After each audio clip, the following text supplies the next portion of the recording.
오늘은 읽으신 본문 고린도전서 3장 말씀을 중심으로 교회와 성도라는 제목으로 같이 말씀에 은혜를 나눌 수 있기를 원합니다. 우리 고린도 교회는 많은 은사를 가지고 있었던 그런 교회였고, 또 나름대로 많은 일을 열심히 하고 있는 그런 교회였습니다.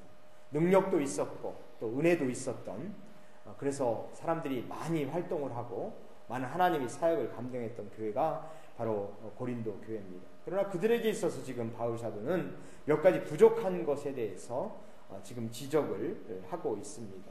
너희들이 여러 가지 많은 은사도 있고 여러 가지 많은 일들을 하고 있는데 너희에게 지금 이러한 부족함이 있다라고 지금 말씀을 하고 있는 것입니다. 먼저 1절 말씀에 보면, 형제들아, 내가 신령한 자들을 대함과 같이 너희에게 말할 수 없어서 육신에 속한 자 곧 그리스도 안에서 어린아이들을 대함과 같이 하노라 라고 말씀을 하고 있습니다. 신령한 자들을 대함과 같이 너희에게 내가 지금 말을 할 수 없다 라고 말씀을 합니다.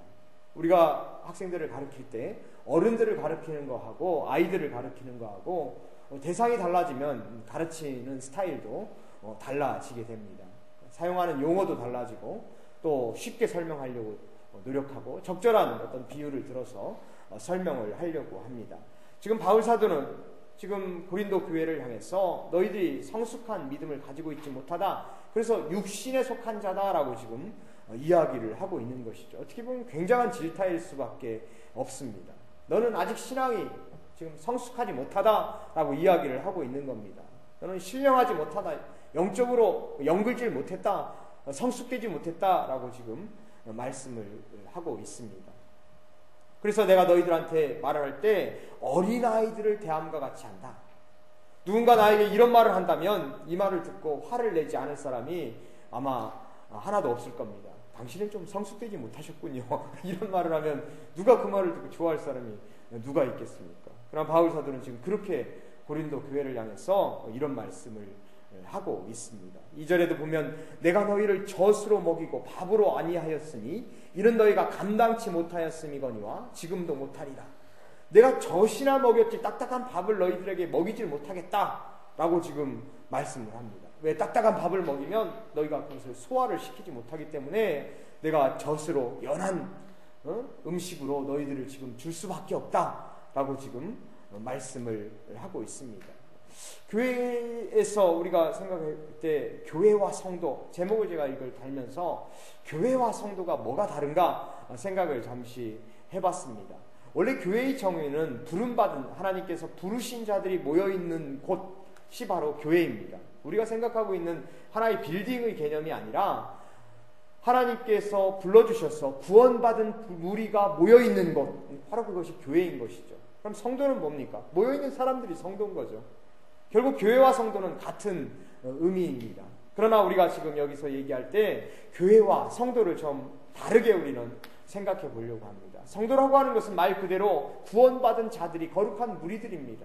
거룩한 무리들이 모여있는, 진정으로 거듭났고 성령이 충만하고 하나님께 구원받은 사람들이 모여있는 곳이 바로 진정한 성도의 모습들이죠. 그러나 교회 안에는 약간 다른 모습들이 있습니다. 교회 안에는 온갖 사람들이 다 모여 있습니다. 믿음을 가진 사람들, 영적으로 거듭난 사람들, 그렇지 못한 사람들, 또 순수한 신앙의 목적으로 교회에 오는 사람들, 또 그렇지 못한 사람들, 온갖 사람들이 모여서 이 교회를 형성하고 있습니다. 따라서 거기에서 우리가 성도의 무리와 교회의 무리, 교회 속에 들어있는 사람들, 어떻게 보면 구별을 해야 될 필요가 있는 것이죠. 나는 과연 구원받은 사람인가? 나는 진정한 성도인가? 나는 그러나 교회만 다니는 사람인가? 교회의 문지방만 나는 닳고 있는 사람인가를 구별해 볼 필요가 있습니다. 나는 과연 어디에 속해 있는가? 지금 바울 사도는 지금 그걸 구별하면서 너희들은 지금 성도긴 성도인데 아주 어린 성도다라고 지금 이야기를 하고 있는 것이죠. 교회는 힘이 있어야 됩니다. 교회는 뭔가 일을 할 수 있는 교회가 되어야 되죠. 그렇기 때문에 성숙한 교회, 힘 있는 교회, 일하는 교회는 자라나는 교회이고 생명이 있는 교회입니다. 그러나 그렇지 못한 교회는, 이 교회는 성장을 하지 못합니다. 제가 목회를 하면서 저는 목회를 하고 싶어서 목회를 한 게 아니죠. 제일 처음에 와서 저는 공부를 하려고 뉴질랜드에 왔습니다. 공부를 해서 얼른 박사과정을 마치고 한국에 들어가서 티칭 사역을 하면서 목사로서 또 사역을 해야 되겠다. 그 생각만 가지고서 뉴질랜드에 왔어요. 그래서 예전에 처음 왔을 때 그때 해밀턴에서 교회가 굉장히 심란했습니다. 그리고 어떤 교회에서 청빙을 하고 당신 교회 이쪽에 와서 저는 여기 공부하러 왔지 나는 목회하러 온 것이 아닙니다. 처음부터 그래서 부르는데도 저는 가질 않았습니다. 뭐 불렀다고 가서 진짜 거기서 했을지 안 했을지는 모르지만 저는 관심이 없었기 때문에 제 생각은 가서 얼른 공부를 마치고 한국에 가야 되겠다. 저는 이 생각밖에 없었죠. 그런데 보니까 여러분들이 막 교회를 떠드는 분들이 굉장히 많았어요. 교회를 정하지 못하고 떠도는 분들, 교회를 정하지 못하는 거예요. 저도 역시 마찬가지로 기도할 곳이 필요했고 또 다녀야 될 교회가 또 필요했고 그래서 하다 보니까 이 올세인트 교회에서 우리 교회를 시작을 하게 됐습니다. 어떤 담임 목사도 아니고 그렇다고 목회를 뭐 제가 전적으로 맡아서 할 입장도 아니고 그래서 그냥 모이다 보니까 교회가 어떻게 돼서 한인 그룹이 형성이 됐던 겁니다. 그러면서 교회가 쭉 오면서 나 같은 목사도 뭔가가 교회에서 필요가 있다면 왜 교회 전적으로 목회를 하지 않는 목사지만 나름대로 내 생활을 하면서 또 공부를 하면서 또 목사기 때문에 말씀을 증거하고 또 같이 기도할 곳이 필요하다면 성도들이 원한다면 나는 있겠다. 그 생각을 늘 하고 있었습니다. 그래서 교회가 형성되어 왔고 저는 지금도 마찬가지예요. 교회에서 원하지 않는다면 저는 언제든지 그만둘 준비가 늘 되어 있는 사람입니다. 그래서 제가 다른 잡을 가지고 있는지도 모르겠어요. 교회에서 원하지 않는다면 교회가 나를 원하지 않는다면 있어야 될 필요가 없다면 이게 생업이 아니기 때문에 언제든지 가볍게 털어버릴 수 있는 게 바로 저희 장점이면서 또 단점이 될 수 있는 거죠. 어쨌든 교회 안에서 그렇게 하다 보니까 이 우리 교회에서 지금 계속해서 저한테 대한 부담이 우리 성도님들은 사실상은 없는 거죠. 그러다 보니까 교회가 이거 힘이 약해지는 것이 아닌가 하는 생각을 해봅니다. 왜냐하면 교회 목사에 대한 어떤 사례와 또 생활비에 대한 책임을 교회가 가지고 있다면 우리 성도님들이 더 열심히 헌금도 하고 더 열심히 교회에 뭉치기를 또 교회에 대한 애착을 가질 텐데 그럴 필요가 없으니까 어떻게 보면 그냥 뭐 부담이 없는 그런 모습으로 교회가 가니까 더 힘이 없어지는 것이 아닌가. 제가 뭔가를 결정을 내려야 되겠다. 뭔가 내가 결단을 내려야 되겠다는 생각을 제가 몇 주 전부터 아니 그 전부터도 계속해서 하고 있었습니다. 제가 오늘 재직회에서 바로 그 문제에 대해서 말씀을 드리려고 우리 집사님들은 다 빠지지 마시고 다 나오시라고 지난주부터 광고를 드린 겁니다. 왜냐하면 일하지 않는 교회는 필요가 없는 것이죠. 교회의 존립 자체가 의미가 없는 것입니다. 그런 교회라면 저는 과감하게 문을 닫는 것이 옳다고 생각을 합니다. 그래서 일단 결론을 내리고 우리 교회가 앞으로 어디로 갈 것인가에 대해서 그 방향을 설정을 해야 될 때라 생각이 듭니다. 일을 해야 되죠. 힘이 있어야 됩니다. 그러나 우리들의 모습은 지금 힘이 없는 교회예요. 일하지 않는 교회입니다. 더 이상 이러한 모습으로 계속 갈 수도 없는 그런 모습들입니다.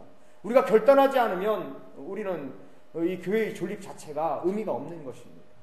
결국 성숙한 교회로 나아갈 것인가 그렇지 못할 것인가는 결국 교회가 얼마나 일을 하고 얼마나 헌신이 되고 있느냐 얼마나 거기에 교회에 대해서 애착을 가지고 있느냐에 따라서 결정이 되는 것입니다. 지금 바울 사도가 지금 고린도 교회에 대해서 지금 말씀을 하고 있는 것이 너희들은 지금 아직도 성숙하지 못했다라고 지금 책망을 합니다. 아직도 육신에 속한 자다. 아직도 어린아이와 같다. 아직도 젖을 먹는 아이와 같다라고 지금 말씀을 하고 있습니다. 우리 신앙도 자라가지 않는 신앙이라면 똑같은 모습인 것이죠. 우리 신앙은 자라가야 됩니다. 자라가면서 우리는 힘 있는 교회가 되어야 되죠. 일을 하는 성도가 되어야 됩니다. 그렇지 못하다면 우리의 신앙을 다시 한번 점검해 볼 필요가 있는 것입니다. 3절에 보면 이렇게 말씀합니다. 너희가 아직도 육신에 속한 자로다. 너희 가운데 시기와 분쟁이 있으니 어찌 육신에 속하여 사람을 따라 행함이 아니리요. 아직도 육신에 속한 자로다. 너희 가운데 시기와 분쟁이 있다라고 지금 이야기를 하고 있습니다. 너희 왜 교회 안에서 시기와 분쟁이 있는가? 한 성도요 서로를 위해서 기도해주고 서로를 위해서 좋은 것들만 주려고 노력을 해야 되는데 과연 우리들의 모습이 그러냐라고 지금 이야기를 하고 있는 것입니다. 나는 저 성도를 위해서 막 기도하고 있고 뭔가 잘 되면 진짜 내가 잘 된 것처럼 기뻐해 줄 수 있는가? 저 성도가 사업이 잘 되면 내가 진짜 사업 잘 되는 것 때문에 내가 너무 내가 오히려 기뻐해 줄 수 있는가? 저 성도의 가정이 어려움에 빠져 있으면 그 성도의 가정을 향해서 안타까움을 내가 가지고 있느냐? 성도 안에서 그런 무리 안에서 그런 교감이 이루어지고 있느냐? 바로 그 교회가 진정으로 좋은 교회인가 그렇지 못한 교회인가 라고 하는 것이 결정이 되는 것이죠. 남남이 되어서는 뭐 서로 그냥 아는 사람 정도 가지고 교회 안에서 우리는 같은 교회를 다니고 있고 나는 같은 공동체를 이루고 있다 라고 이야기를 할 수가 없는 것입니다. 지금 바울 사도는 고린도 교회를 향해서 그 말씀을 하고 있는 거예요. 4절에도 보면 어떤 이는 말하되 나는 바울에게라 하고 다른 이는 나는 아볼로에게라 하니 너희가 사람이 아니리요. 나는 바울에게 속해 있고 나는 아볼로에게 속해 있다. 서로 지금 이렇게 얘기를 하고 있는 것입니다. 각각의 팔을 형성하면서 나름대로 하나의 공동체를 이루지 못하는 것을 향해서 바울 사도는 지금 말씀을 하고 있습니다. 6절에도 보면 나는 심었고 아볼로는 물을 주었으되 오직 하나님은 자라나게 하셨나니 라고 말씀합니다. 우리는 바울에게 속한 것도 아니고 우리는 아볼로에게 속한 것도 아니다. 오직 하나님에게 속하 있는 것이다 라고 지금 말씀을 하고 있습니다. 우리는 하나님에게 속해 있다. 어떻게 보면 마음에 맞는 사람들끼리 어울려서 얘기하고 하나의 공동체를 이루는 것은 굉장히 쉽습니다. 그러나 내 생각과 다른 생각을 가지고 있는 사람들을 이해해주고 그들을 포용하는 것은 굉장히 어려운 일입니다. 특히 우리는 이원론적인 사고에 쉽게 빠질 수가 있어요. 내가 아니면 내 편이 아니면 적이 되는 것이죠. 우리는 그런 사회 속에서 자라오지 않았습니다. 남북 분단의 어떤 그런 상황 속에서 자라왔고요. 그래서 내 편 아니면 다 적입니다. 그런 상황에 지금 우리는 있는 것이죠. 이것을 얼마나 지금과 같은 사회에서는 그렇지만 이게 굉장히 애매한 문제입니다.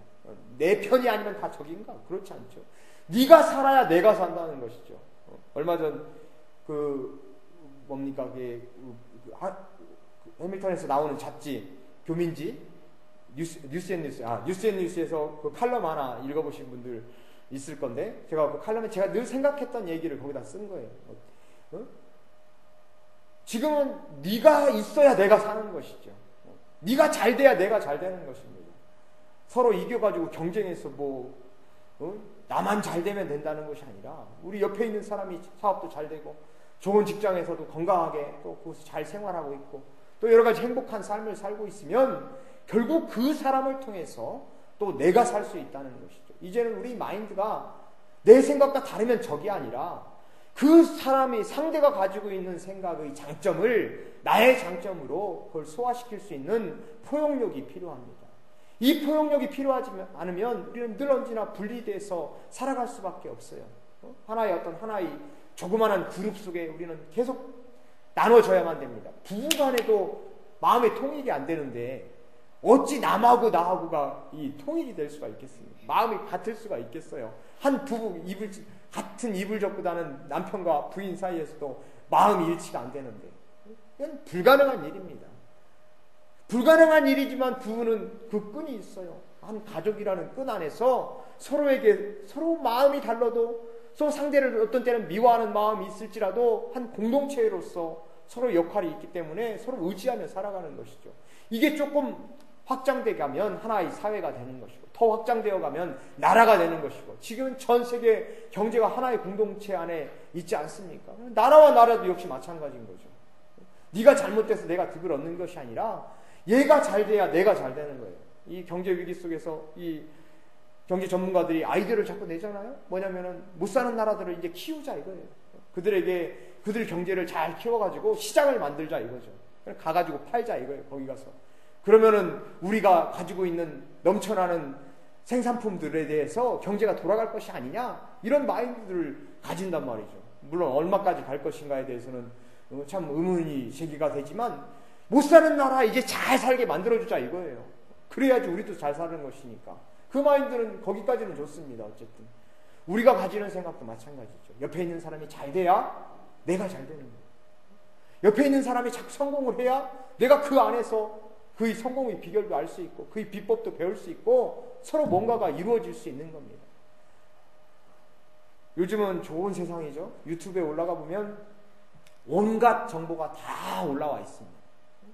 봐서 제가 집에서 일을 할 때 모르면은 저 유튜브에 올라가서 어떻게 하는가 찾아봅니다.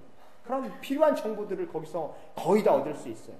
그런데 한국말로 된 유튜브로 가서 찾아보면 그 정보들이 별로 없습니다. 한국말로 된 유튜브 정보는 별로 없어요.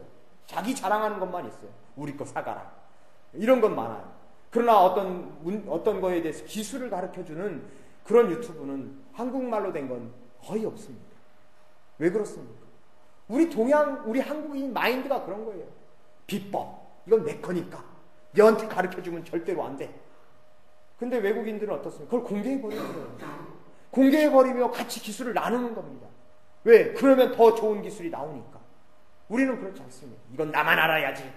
다 알고 있어요. 나만 아는 게 아니라. 근데 뭐 그거 가지고 우리는 비법, 이건 내 거야. 꽁꽁 숨겨버리고. 그러니까 뭐 별거 아닌 음식점도 가봐서 어떻게 만듭니까? 사람 물어보면 이건 절대로 못 가르쳐줍니다. 그거 별거 아닌 거 가지고 그것 때문에 또 장사하는 거 아니잖아요. 근데 그거 꽁꽁 숨기고 있단 말이에요. 우리 마인드가 폐쇄적입니다. 그러니까 자꾸 그룹을 만드는 거예요.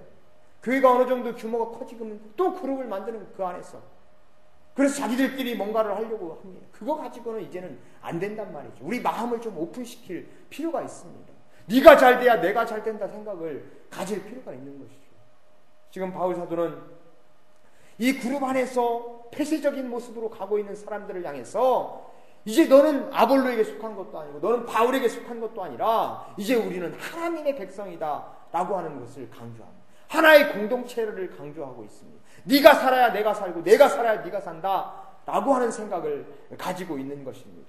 우리 마음을 좀 넓게 가지고 서로 내 마음을 열고 같이 살기 위해서 노력할 수 있는, 그래 하나의 공동체를 만들 수 있게 노력할 수 있는 저희들이 될 수 있기를 주님의 이름으로 간절히 축원드립니다. 9절에는 이렇게 말씀합니다. 우리는 하나님의 동역자들이요 너희는 하나님의 밭이요 하나님의 집이니라. 내게 주신 하나님의 은혜를 따라 내가 지혜로운 건축자와 같이 터를 닦아두매 다른 이가 그 위에 세우나 그러나 각각 어떻게 그 위에 세우기를 조심할지니라. 우리는 하나님의 동역자들이다 라고 지금 말씀을 하고 있습니다. 동역자들은 같은 일을 하는 사람이라는 것이죠. 같은 일을 하는 사람이기 때문에 동역을 하기 때문에 우리는 같이 힘을 모아야 된다라고 지금 말씀을 하고 있습니다. 내게 주신 하나님의 은혜를 따라 내가 지혜로운 건축자와 같이 터를 닦아준다. 내가 하나님의 은혜를 따라서 지금 사역을 감당한다라고 말씀을 하고 있습니다. 그러기 위해서 그 위에 세우기를 조심할지니라. 참 교회를 생각하면서 여러 가지 많은 생각을 합니다. 내가 과연 나는 얼마나 교회를 세우기 위해서 노력을 해왔나. 제가 굉장히 좀 힘들었던 한 근 3년 4년이 제가 뭐 어떤 분들에게 이런 말씀 드린 적은 없는데요. 굉장히 힘들었어요. 나름대로 경제적으로도 힘들고 또 여러 가지 일도 힘들고 굉장히 힘든 시간들이 이제 지나왔습니다. 뭐 지금은 뭐 그렇게 힘들진 않지만요. 그런 시간들이 지나왔어요. 그래서 어떤 생각까지 하냐면 내가 여기서 목사인데 내가 여기서 쓰러지면 어떻게 하나. 그 생각을 많이 했습니다. 새벽마다 와서 기도하면서 내가 쓰러지면 어떡하나. 내가 쓰러지면 가장 염려가 되는 게 우리 아이들은 어떡할까. 물론 그것도 염려가 되죠. 우리 가정은 어떡할까. 염려가 되죠. 제일 염려가 되는 것은 교회의 문제입니다. 내가 쓰러지면 그러면 교회가 어떻게 될까? 교회는 과연 목사가 쓰러지면 그러면 교회에 얼마나 큰 누가 될 것인가? 그 생각이 머릿속에 그 생각을 하면 쭈뼛쭈뼛 머리가 서요. 그런 시간들이 지나왔습니다. 우리 또 그 다음에 우리 아이들 과연 내가 쓰러지면 어떡하나? 그 생각이 저를 어떻게 보면 이 힘든 가정 속에서 그 힘든 것들을 다 이겨내도록 만든 것이죠. 왜? 내가 하나님의 나라에 누가 되면 어떡하나? 지금도 역시 마찬가지죠. 지금도 내가 잘못되면 어떻게 하나? 그것은 결국 하나님의 나라에 누가 되는 것이고 또 이것은 교회를 세우기 위해 노력하는 것이 아니라 교회를 결국 허물 수도 있기 때문에 우리 성도로서 가져야 될 마음이 바로 이런 것이죠.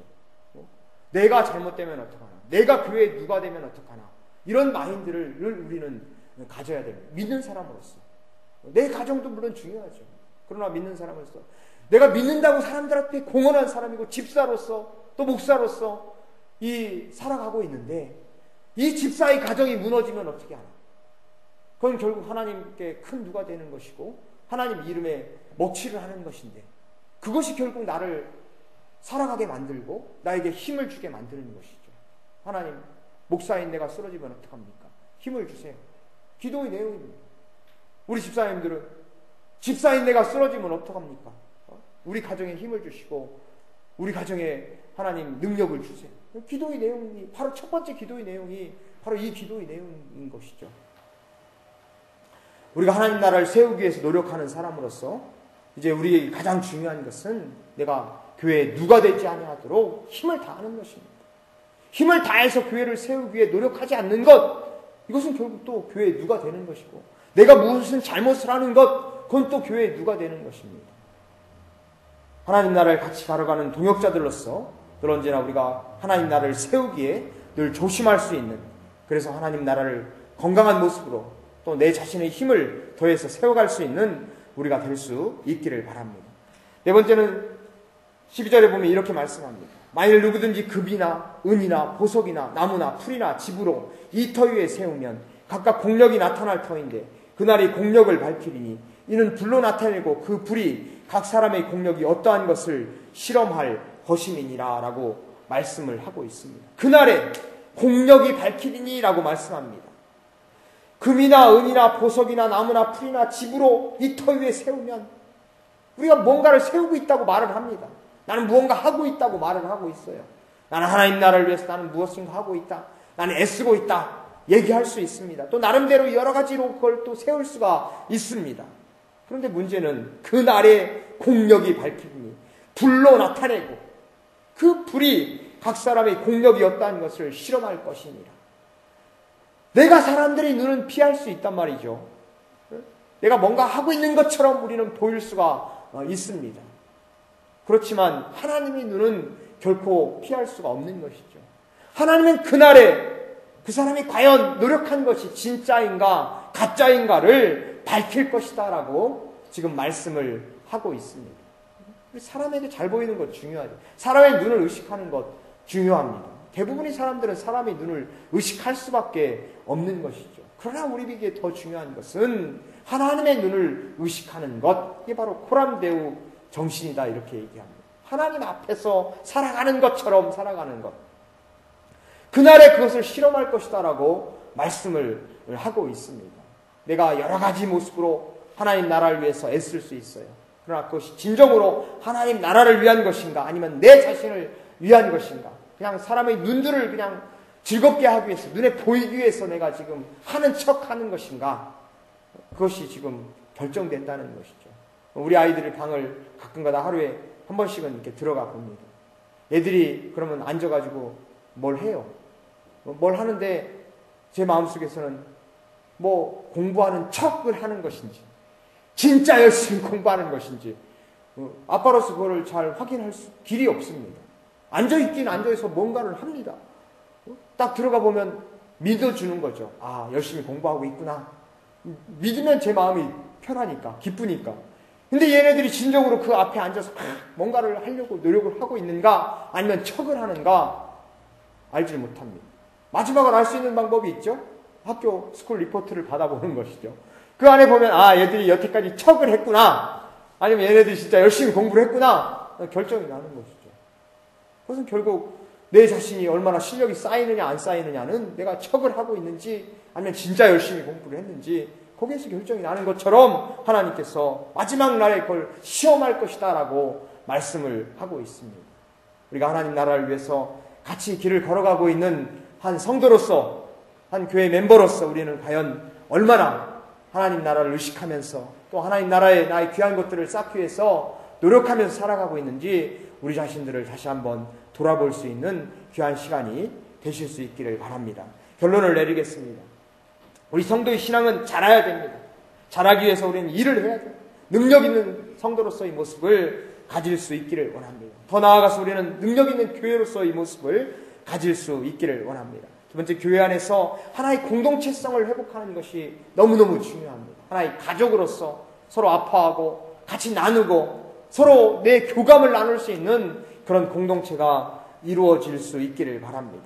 또한 교회에서 서로에게 누가 되지 않도록 조심하는 것이 중요합니다. 하나님 나라의 확장을 위해서 우리는 살아가는 사람들이죠.